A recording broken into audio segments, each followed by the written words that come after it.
आज मैं बच्चों आपको चैप्टर नंबर 7 कराने जा रहा हूँ, जिसका नाम है समानुपातिक तर्कण फर्स्ट। ठीक है।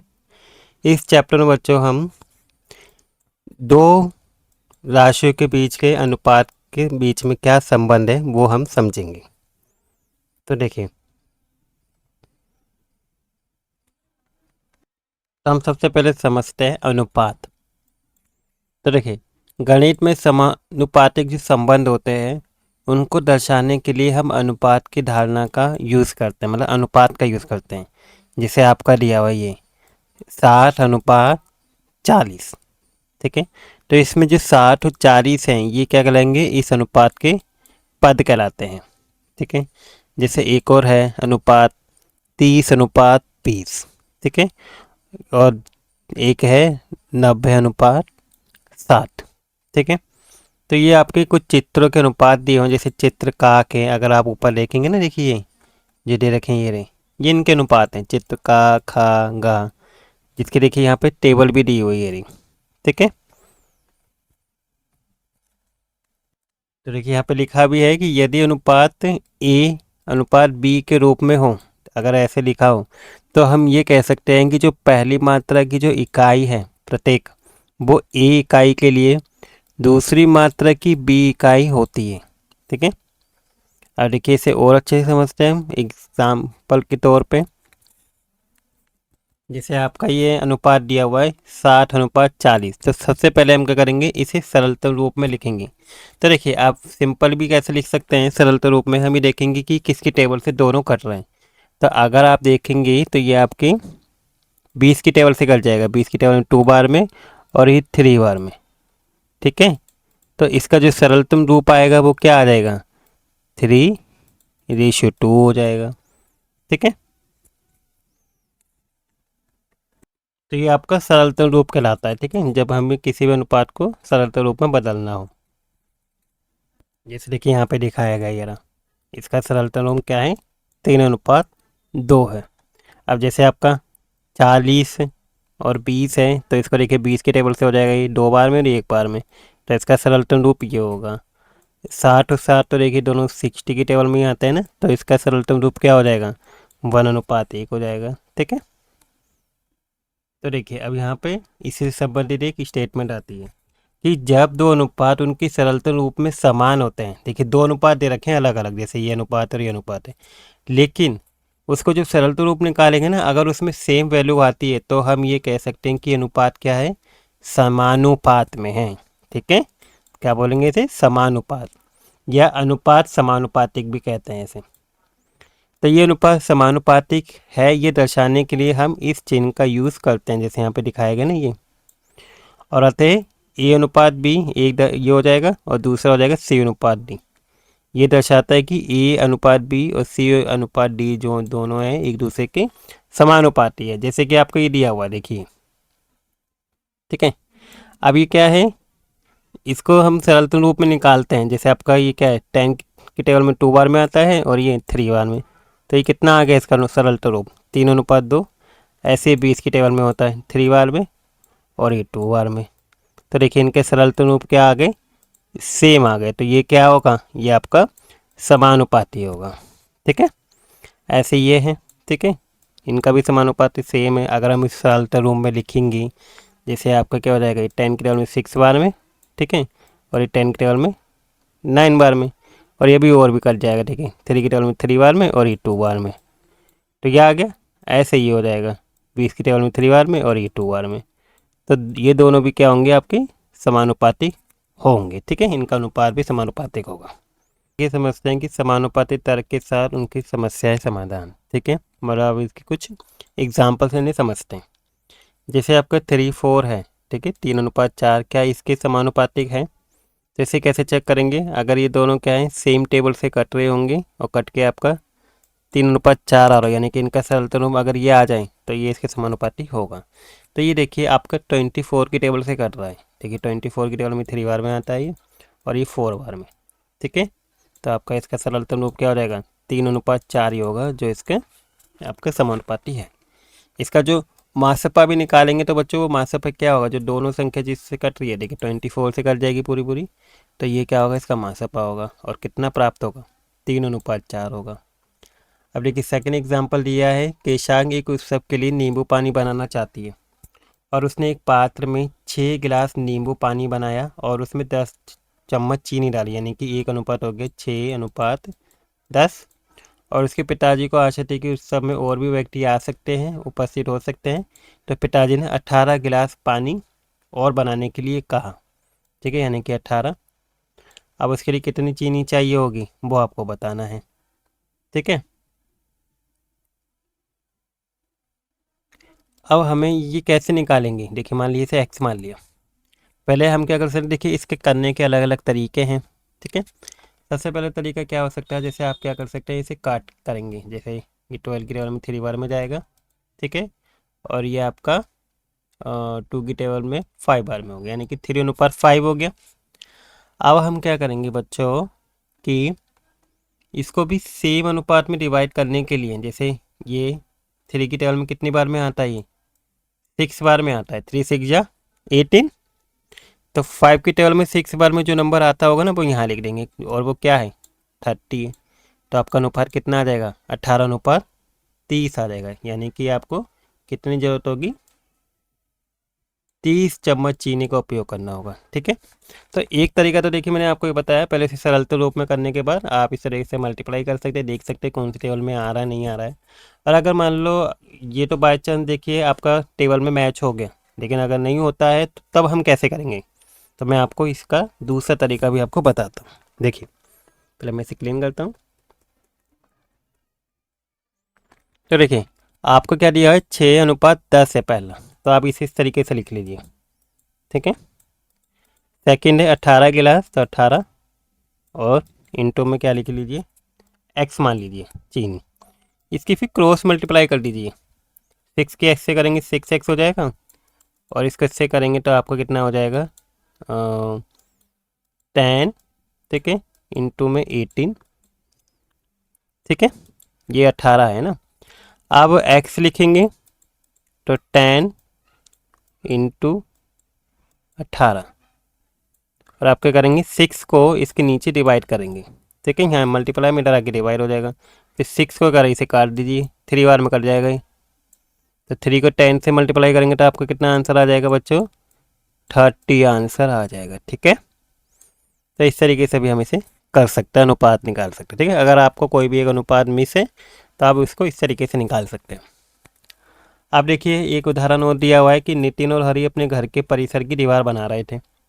नितिन ने 7 फुट लंबाई मतलब लंबाई वाली एक लंबी दीवार बना रहा है और हरी 40 फीट लंबाई वाली बना रहा है छोटी दीवार।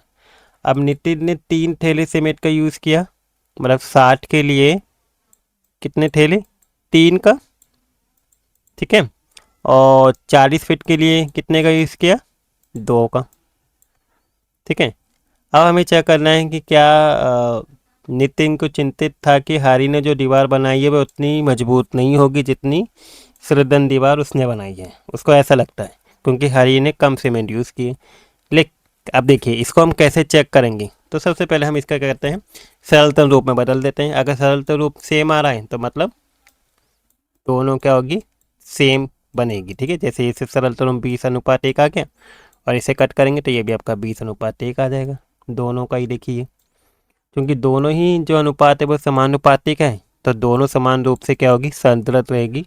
और नितिन को इस बारे में चिंता करनी नहीं चाहिए कि किसकी दीवार मजबूत होगी, क्योंकि दोनों का अनुपात सेम है। ठीक है, अब देखिए नेक्स्ट है, मेरे विद्यालय में 5 शिक्षक हैं। ठीक है, 5 शिक्षक हैं और 170 विद्यार्थी हैं। ठीक है, और यहाँ शिक्षक और विद्यार्थियों का अनुपात 5:170 आ गया जैसे ये। अब अपने विद्यालय में शिक्षक और विद्यार्थियों की संख्या की गणना कीजिए और बताइए कि विद्यालय में शिक्षक और विद्यार्थियों का अनुपात क्या है, इनमें एक स्थान पर लिखिए। तो देखिए आपको ये अपने हिसाब से ही करना है। ठीक है, कि आपके स्कूल में कितने टीचर हैं और कितने विद्यार्थी हैं, तो उसके अनुसार आपको लिखने हैं। जैसे मान लिया आपके स्कूल में 70 शिक्षक हैं।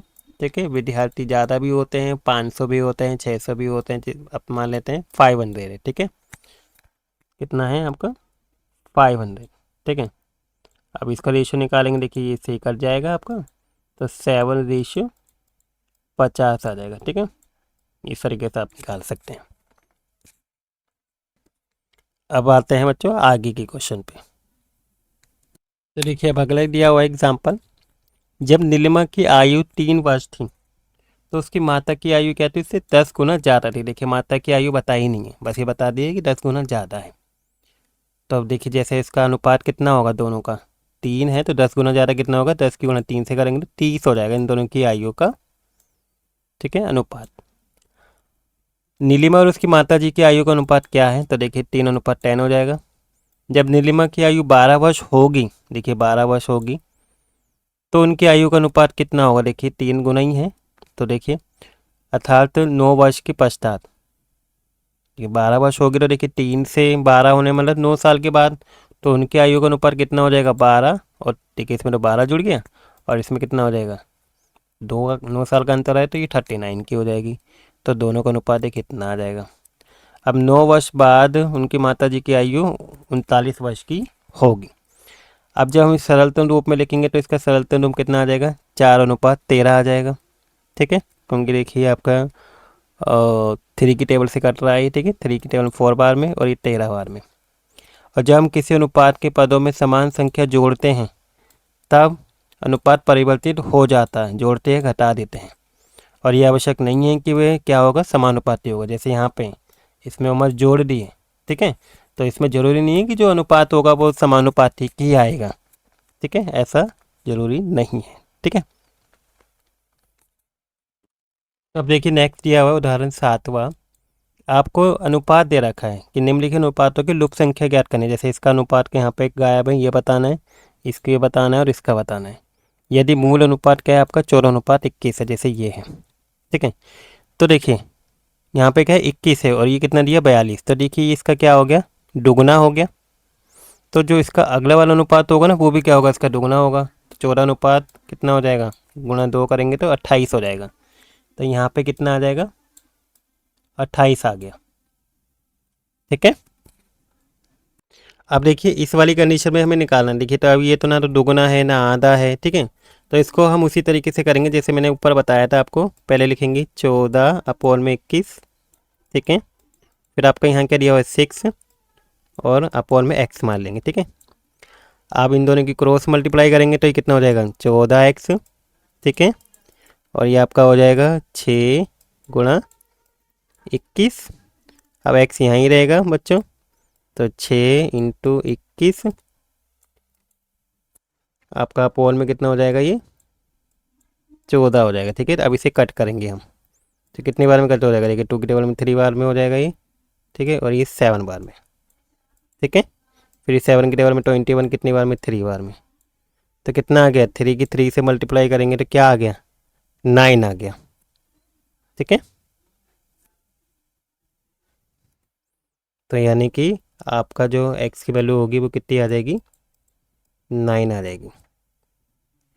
ठीक है, तो जो अनुपात होगा ये 6:9 हो जाएगा। ठीक है, अब हमें ये वाला करना है। देखिए ये क्या है, 2 है, तो इसको भी हम इसी तरीके से कर सकते हैं। ठीक है ना, एक तरीका हो जाएगा। दूसरा तरीका देखिए क्या है, यहाँ पे क्या दिया हुआ है, 14:21 दिया हुआ है। ठीक है, मैं आपको दो दो मेथड बता रहा हूँ, आप किसी भी तरीके से कर सकते हैं, आंसर सेम आएगा। तो देखिए यहाँ पे 2 है, इसका मतलब ये क्या है, 7 के टेबल में 2 बार में कट रहा है, और ये 7 के टेबल में कितनी बार में कट रहा है, 3 बार में।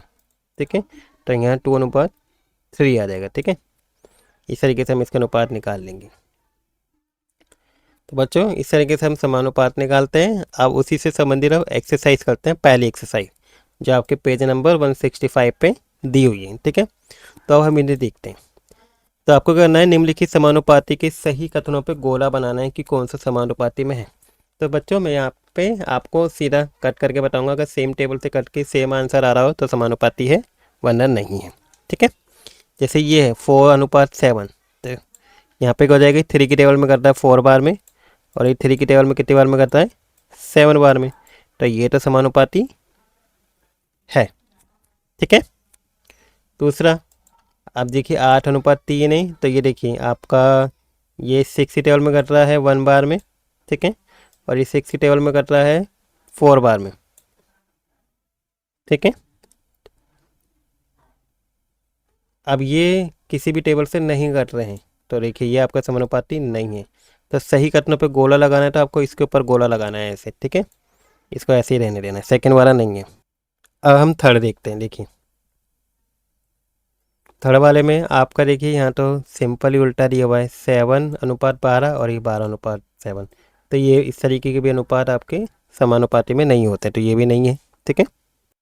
अब नेक्स्ट 4 देखते हैं। तो देखिए ये आपके जो है ये 2 बार में कट रहा है 3 की टेबल में, ठीक है, और ये 7 बार में कट रहा है, ठीक है। तो ये आपका अनुपात कितना आ गया, 7:2। अब ये वाला देखते हैं, ये 5 की टेबल में 2 बार में कट रहा है, ये 7 बार में कट रहा है, ठीक है। तो इसका भी अनुपात सेम आ गया। तो ये क्या होगा, आपका समानुपाती है, ठीक है। अब हम फिफ्थ देखते हैं। फिफ्थ में आप देखेंगे ये 6 की टेबल में कर रहा है 3 बार में, और ये 6 की टेबल में 2 बार में, यानी कि 2:3 आ गया इसका सरलतम रूप, ठीक है। और ये आपके 4 की टेबल में है ना, 4 की टेबल में 3 बार में कट रहा है, ठीक है। और ये 4 की टेबल में कितनी बार में आता है, 7 बार में, यानी कि ये 7:3 आ गया, जो बराबर है ही नहीं है। तो ये भी आपका समानुपाती नहीं है, ठीक है, फिफ्थ वाला। नेक्स्ट है आपका सिक्स्थ। तो देखिए ये तो 3 की टेबल में कर जाएगा 3 बार में और 1 बार में, ठीक है। अब इसे करते हैं, ये 8 की टेबल में 1 बार में करता है और 8 की टेबल में 3 बार में। तो इसमें अनुपात क्या हो गया, दोनों का सेम आ गया, तो ये भी समानुपाती है। तो देखिए इसके ऊपर भी आप क्या करेंगे, गोला बना देंगे, ठीक है। तो इस तरीके से देखिए आप समानुपाती चेक कर सकते हैं कि कौन सा एक दूसरे के समानुपाती है या नहीं है। अब बच्चों इसी क्वेश्चन को मैं करने का दूसरा तरीका भी बताता हूँ आप कैसे कर सकते हैं, ठीक है। पहला तो देखिए शॉर्ट तरीका है, आप काट के देख लीजिए। अगर आपको दूसरा तरीका देखना है तो देखिए कैसे करेंगे, यहाँ 4/7 लिखेंगे जैसे ये वाला है, और यहाँ पे क्या है 12/21, ठीक है। इसको इस तरीके से लिख लेंगे हम।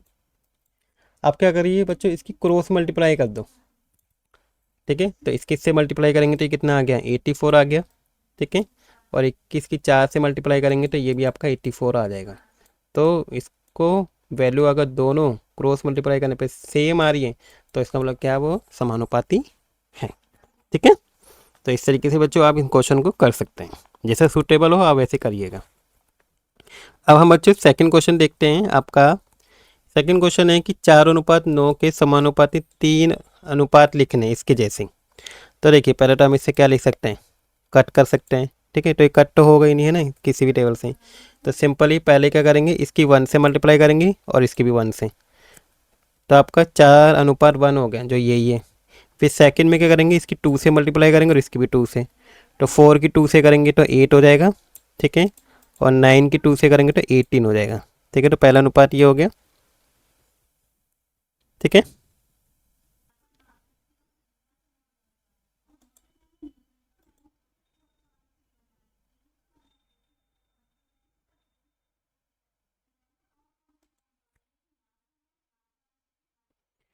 अब नेक्स्ट करते हैं ये वाला। तो देखिए इसे कैसे करेंगे हम, जैसे आपका दिया हुआ है 20 अनुपात, ठीक है। तो इसका निकालना है। आप देखिए ये तो आ रहा है 3:4। तो इसको करने का क्या तरीका है, आप क्या करेंगे, 3:4 इक्वल टू 20, ठीक है, और अपॉन में एक्स लिख देंगे। इसके से मल्टीप्लाई करेंगे 3x आ जाएगा, ठीक है। 4 की 20 से मल्टीप्लाई करेंगे तो आपका 80 आ जाएगा, और फिर 3 को 80 से कट कर देंगे, ठीक है। तो इसका आंसर कितना आ जाएगा, आपका पॉइंट में आंसर आएगा। देखिए मैंने यहाँ करके दिखाया हुआ ये रहा। तो देखिए जब इसे कट करेंगे आपका 3 का 20 से, देखिए तो आपका 20.67 हो जाएगा, यानी कि 80/3 होगा। या तो ये होगा, या फिर हो सकता है बच्चों इस क्वेश्चन में भी मिस प्रिंट हो, है ना। यहाँ पे ये 20 यहाँ आना चाहिए था, ठीक है, और ये वाला आपको निकालना था, ठीक है। हो सकता है मिस प्रिंट हो। अगर इसी को लेके करना तो आप इस तरीके से करेंगे, पॉइंट में आंसर आएगा। लेकिन अगर मिस प्रिंट है तो यहाँ पे 20 होगा, और यहाँ पे फिर कौन सा नंबर आएगा। तो देखिए यहाँ पे 5 की टेबल में 4 बार में आता है 20, तो यहाँ देखना होगा 3 बार में क्या आता है 50, ठीक है। तो इसका अनुपात क्या हो जाएगा, देखिए 20 दूसरे स्थान पर ले जाने के बाद आपका 15 आएगा। ठीक है। अब बच्चों नेक्स्ट क्वेश्चन करते हैं हम। आपका नेक्स्ट क्वेश्चन है 27। ठीक है, ये दिया हुआ है। अब थ्री की 3 बार में, मतलब ये 27 किसकी टेबल में आता है, 3 बार में 9 की टेबल में। तो 9 की टेबल में 4 बार में क्या आता है, 36। तो इसका अनुपात हो जाएगा 27 अनुपात 36 होगा, देखिएगा। ठीक है। अब बच्चों हम नेक्स्ट क्वेश्चन करते हैं, क्वेश्चन नंबर 4। आपको यहाँ पे आयत दिए हुए हैं, सब अलग अलग साइज के हैं। ठीक है, कौन से आयत एक दूसरे के समान हैं। ठीक है, आप एक पैमाने का यूज़ करके चौड़ाई और लंबाई को माप कर उनके अनुपात की तुलना करके ही बता सकते हैं। तो देखिए, आज अगर आप स्केल से मेजर करेंगे सबसे पहले, जैसे का की खा गा घा और है, इन सब की जो लंबाई है और मतलब ऊंचाई और चौड़ाई, इसको हम नापेंगे और फिर इसे चेक करेंगे कौन सा समान है। तो देखिए, जैसे आपका आयत गा है, ठीक है, आयत गह है और आयत अड़ है। इन तीनों की जो लंबाई है देखिए कितनी है, 9 सेंटीमीटर है। ठीक है, और चौड़ाई 3 सेंटीमीटर है। तो इसका अनुपात निकालेंगे, गा वाले की तो 3:1 आ गया। ठीक है, ऐसी घा की है 6 सेंटीमीटर और 2 सेंटीमीटर। जब इसको अनुपात निकालेंगे सरल रूप में तो ये भी यही आएगा। और जो आयत अड़ा है इसका आ रहा है 3 सेंटीमीटर और 1 सेंटीमीटर। तो इसका अनुपात निकालेंगे तो 3:1 आ रहा है। ठीक है, यानी कि जो तीनों आयत है इनकी लंबाई चौड़ाई का अनुपात सेम है, इसलिए क्या होंगे, ये तीनों आयत एक दूसरे के समान होंगे। अब जैसे आपका आयत का है, इसकी लंबाई देखिए 0.8 है और चौड़ाई 3, मतलब ऊंचाई 3.2 है। ठीक है, अब इसका रेशियो निकालेंगे, अनुपात निकालेंगे, कितना आएगा, 1:4 आ जाएगा। खा है, इसका 2.4 है, 1.6 है, तो इसका अनुपात 3:2 आ रहा है, जो इन तीनों के बराबर नहीं है। बस ये तीन है जो समान है, बाकी के दो अलग अलग हैं। इसलिए क्या होगा, ये तीन जो होंगे समान होंगे, बाकी दो समान नहीं होंगे। ठीक है। नेक्स्ट है 5th क्वेश्चन। नीचे दी गई आयत को देखिए। एक आप अपनी अभ्यास पुस्तिका में समान चौड़ाई और ऊंचाई के अनुपात वाला एक छोटा आयत और एक बड़ा आयत बना सकते हैं। ठीक है, इसी के जैसे ही एक छोटा बना सकते हैं, एक बड़ा, और फिर उसको तुलना कर सकते हैं, क्या ये सेम है दोनों का अनुपात, क्या आपके चित्र से भिन्न है। ठीक है, जैसे आप अपने फ्रेंड के साथ कंपेयर करेंगे तो बता सकते हैं। ठीक है, तो देखिए इसे कैसे करेंगे। सबसे पहले आप छोटा बना सकते हैं, जैसे मान लीजिए दिए गए आयत की जो चौड़ाई है 6 सेंटीमीटर 4 सेंटीमीटर है, तो इसका अनुपात हो जाएगा 3:2। तो छोटा आयत बनाना होगा तो इसका आधा कर देंगे, यानी कि एक तो हो जाएगा 3 चौड़ाई और ऊंचाई हो जाएगी 2 सेंटीमीटर, तो आपका अनुपात यही आ जाएगा। अगर बड़ा बनाना है तो इसको डबल कर दो, 6 का 12 कर दो और 4 का 8 कर दो, तो आपका 12:8 का एक क्या बन जाएगा, बड़ा आयत बन जाएगा, जिसका आपका समान अनुपात 3 ही होगा। ठीक है, आप देखिए आपके सहपाठियों ने कुछ बनाया होगा, अगर आप उससे कंपेयर करेंगे तो क्या लिख सकते हैं कि हाँ, सभी के द्वारा बनाए गए जो आयत है वो समान है, क्योंकि लंबाई चौड़ाई क्या है, जो ऊंचाई है, उनका अनुपात सेम है। यदि वे आपके चित्रों से अलग है तो वो कैसा क्यों है। तो देखिए उसका कारण ये है क्योंकि उनके सहपाठियों ने गुणा भाग करने का अलग अलग तरीका यूज़ किया है। है ना, किसी ने 2 से गुणा करा है, किसी ने 3 से गुणा करा है, किसी ने 4 से। इस तरीके से भिन्नताएं देखने को मिलती हैं। क्या वे त्रुटिपूर्ण है, तो नहीं, वे त्रुटिपूर्ण नहीं है, जब तक कि उनके आयत की चौड़ाई और ऊंचाई का अनुपात अगर सेम है तो उसमें कोई गलती नहीं है। ठीक है, नीचे दी गई आकृति रंगीन ईंट से बने प्रतिरूप वाली एक लंबी ईंट की दीवार के एक छोटे से भाग को दर्शाया गया। ठीक है, पूरी दीवार को नहीं, बस एक पार्ट दिखाया गया। अब जो दीवार के प्रत्येक भाग में ये प्रतिरूप निरंतर बना हुआ, जो पैटर्न है ना, प्रतिरूप यानी कि जो पैटर्न वो बना हुआ है कंटिन्यू। तो आपको बताना है कि जो भूरी ईंट है और रंगीन ईंट का अनुपात क्या है। तो देखिए, ये रंगीन ईंट है जो लाल कलर से दिखाई गई है, और ये भूरी ईंट है। ठीक है, तो सबसे पहले हम क्या करते हैं, भूरी ईंट का लिखते हैं अनुपात। तो देखिए हम पहले देख लेते हैं ये कितना है, 2 का पैटर्न है, फिर नीचे वाली में 3 है और फिर 4 है, तो टोटल कितनी हो जाएंगी। तो यहाँ लिखते हैं भूरी, ठीक है, ईंट। ठीक है, टोटल लिख लेते हैं ना, यहाँ लिख लेते हैं, यहाँ प्रतिरूप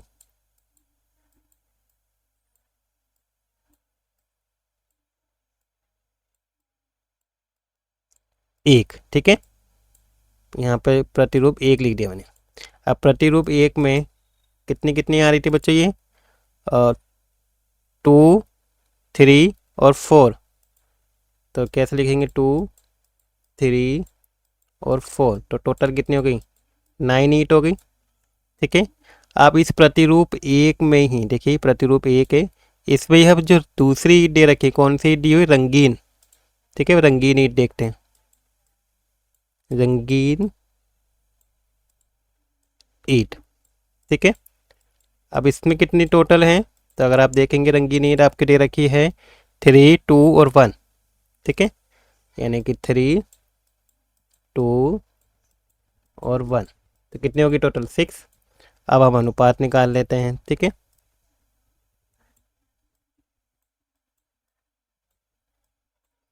तो अनुपात क्या आ जाएगा 9:6 हो गया। अब इसे सरल रूप में भी करना है, तो 3 की टेबल में 2 बार 3 बार में हो जाएगा और ये 2 बार में, तो इसका सरल रूप ये आ जाएगा। ठीक है, ये आपका फर्स्ट डायग्राम के लिए हो जाएगा। ठीक है, अब हम सेकंड डायग्राम के लिए करते हैं। देखिए इस वाले के लिए, खा वाले के लिए। ठीक है, ये का है आपका, यहाँ लिख लेते हैं, ये क्या है का। ठीक है, अब खा के लिए करते हैं। तो देखिए इसे क्लीन कर देता हूँ, वीडियो पॉज करके इसे नोट कर लीजिएगा। प्रतिरूप 1 डाल के भूरी ईंट की संख्या लिख देंगे। ठीक है, और फिर प्रतिरूप 1 में ही रंगीन ईंट की संख्या टोटल, और इनका अनुपात निकाल के सरल रूप निकालेंगे। ठीक है, हम खा देखते हैं। देखिए इसे क्लीन कर देता हूँ मैं। तो देखिए खा में क्या दिया हुआ है आपके, एक पैटर्न देखिए ये रहा। ठीक है, और दूसरा पैटर्न आपका ये है। ठीक है, इन पैटर्न के हिसाब से हम इसे करते हैं। तो देखिए अब खा वाला देखते हैं।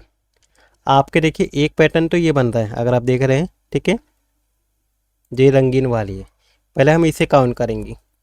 तो देखिए इसे काउंट करते हैं, आपके कितने हैं ये 1, 2, 3, 4, 5, 6, 7, 8, 9, 10, 11 और 12। ठीक है, तो रंगीन हो जाएगी, देखिए रात से लिख देता हूँ मैं यहाँ पे 12। और दूसरी कौन सी है भूरी, इसे बाहर से लिखता हूँ ना। भूरी जो है देखिए एक पैटर्न ये रहा। ठीक है, इसमें 3 बन रहे हैं, एक पैटर्न ये रहा। ठीक है, और एक बीच में है। इन सभी ईंटों को हम गिनेंगे टोटल कितनी है। तो देखिए ऊपर 6 से नीचे 6 से 12, और 12 में 4 जोड़ेंगे तो आपको कितनी होगी 16 हो गई। अब इन्हीं का हमें क्या निकालना है, रेशियो निकालना है। तो देखिए यहाँ लिखेंगे। ठीक है, प्रतिरूप 1 लिख लेंगे आप। ठीक है, प्रतिरूप यानी कि जो पैटर्न है। ठीक है, और पूरा पैटर्न ही माना जाएगा। इसमें आपकी जो भूरी वाली है वो टोटल कितनी है, भूरी ईंट टोटल आपकी 16 है। ठीक है, देखिए अभी मैंने निकाले ना, हाँ 16 है। ठीक है, अब रंगीन ईंट देखते हैं। जो रंगीन ईंट है, देखिए यहाँ लिखा हुआ है, मैंने रंगीन ईंट लिखा है। ठीक है, अगर विजिबल ना हो रहा तो मैं आपको बता रहा हूँ ना, रंगीन ईंट टोटल कितनी 12। आप अनुपात निकाल देते हैं इनका, है ना। ठीक है, तो ये कितना हो जाएगा 16:12। तो देखिए 4 की टेबल से कट रहा है, ये 4 की टेबल में 4 बार में है और ये 3 बार में, तो इनका सरलतम रूप ये आ जाएगा। ठीक है, अनुपात ये होगा, सरलतम रूप ये होगा 4:3। तो इस तरीके से बच्चों हम इसे कर लेंगे। ठीक है, काफ़ी इंटरेस्टिंग क्वेश्चन था, लेकिन आपको ध्यान से करना है ना। हमें इसे पैटर्न के हिसाब से करना होगा, क्योंकि टोटल बहुत से बच्चे करेंगे इस भूरे रंग की ईंटों को गिन लेते हैं जो दे रखी हैं। लेकिन जो दीवार है ना वो बहुत लंबी है, बस इसको छोटा सा पार्ट दिया हुआ, और जब छोटा सा पार्ट दिया हुआ तो हम पैटर्न वाली ईंटों को काउंट करके तब हम इसका अनुपात निकालेंगे। ठीक है, अब नेक्स्ट क्वेश्चन है बच्चों 7। कुछ मानव आकृति चित्रित करते हैं। देखिए ये मानव आकृति दी हुई है। अपने आप अपने मित्र के शरीर की लंबाई को नापिए, जैसे उनका सिर, भुजा और पैरों की लंबाई नापनी है और दिए गए अनुपात को लिखना है। ठीक है, तो आपका एक क्रियाकलाप है जिसके हिसाब से आपको करना है। ठीक है, जैसे आप सिर को नापना है तो यहाँ लिखना है, धड़ की लंबाई यहाँ लिखनी है। ठीक है, फिर धड़ की और भुजा की लंबाई लिखनी है, और धड़ की और पैर की लंबाई लिखनी है। ठीक है, फिर देखना है कि उनका अनुपात सेम है या नहीं है। तो देखिए मैंने फॉर एग्जाम्पल के लिए यहाँ पे समझाया भी है। ठीक है, मैंने आपको दिखाया हुआ है, देखिए ये रहा। आप क्या मान सकते हैं, अनुमान लगा के कर सकते हैं। ठीक है, या मेज़र करेंगे तो नॉर्मली आपको इतना ही साइज आता है। जैसे सबसे पहला क्या है, सिर और धड़। तो देखिए जब सिर का साइज 15 सेंटीमीटर है उदाहरण के लिए, और धड़ कितना है 45 सेंटीमीटर है। तो इसका अनुपात निकालेंगे, देखिए 1/3 आ गया। ठीक है। सेकंड है धड़ और भुजा।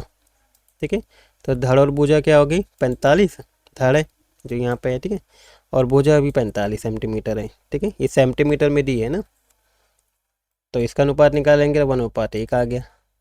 अब धड़ और पैर, धड़ तो 45 है, पैर इतना लंबा है। ठीक है, 67.5 सेंटीमीटर मान लिया, या 66.8 भी मान सकते हैं ना। तो आपका जो अनुपात आ जाएगा, अब कितना आ जाएगा, 2:3 आ रहा है। ठीक है, तो इन तीनों में अनुपात क्या है आपका, अलग अलग आ रहा है। ठीक है,